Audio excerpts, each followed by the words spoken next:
Serial చూడడానికి గంటలు గంటలు సమయం నీకు ఉంది. సెల్ ఫోన్లో మాట్లాడడానికి గంటలు గంటల సమయం ఉంది. చాటింగ్ చేయడానికి, వాట్సాప్లో మెసేజ్లు పెట్టుకోవడానికి గంటలు గంటల సమయం ఉంది. వృద్ధాస్తమాను సెల్ ఫోన్ తీసుకుంటున్నావు, వాట్సాప్ చెక్ చేసుకుంటున్నావు. ఏమైనా వచ్చిందా, ఏం వస్తుంది చెప్పు. కానీ మనలో ఎంతమంది వృద్ధాస్తమాను బైబిల్ తెరిచే వాళ్ళు ఎంతమంది ఉన్నారు?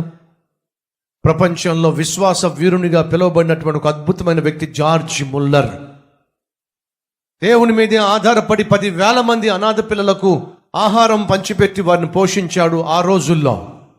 ఆ జార్జ్ ముల్లర్ అనేటటువంటి భక్తుడు తన జీవితంలో అంత విశ్వాసం కలిగి జీవించడానికి కారణం తెలుసా? ప్రతి 15 నిమిషాలకు బైబిల్ తెరిచేవాడట. ప్రతి 15 నిమిషాలకు.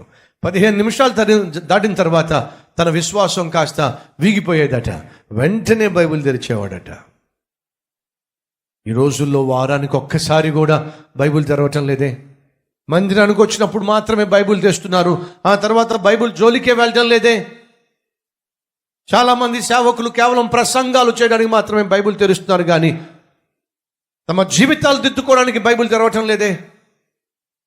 ఈరోజు ఈ మాటలు వింటున్న సహోదరి సహోదరుడా, ఉదయం మొదలుకొని మధ్యాహ్నం వరకు వారు వాక్యానికి సమయం ఇచ్చారు.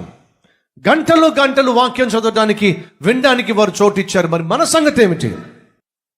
మొదటి గడియలో ఒక మొదటి అరగంట సేపు ప్రార్థనకు, ఆ తర్వాత వాక్యమునకు చోటిస్తే ఎంత బాగుంటుంది. ఒక్కసారి ఆలోచించండి.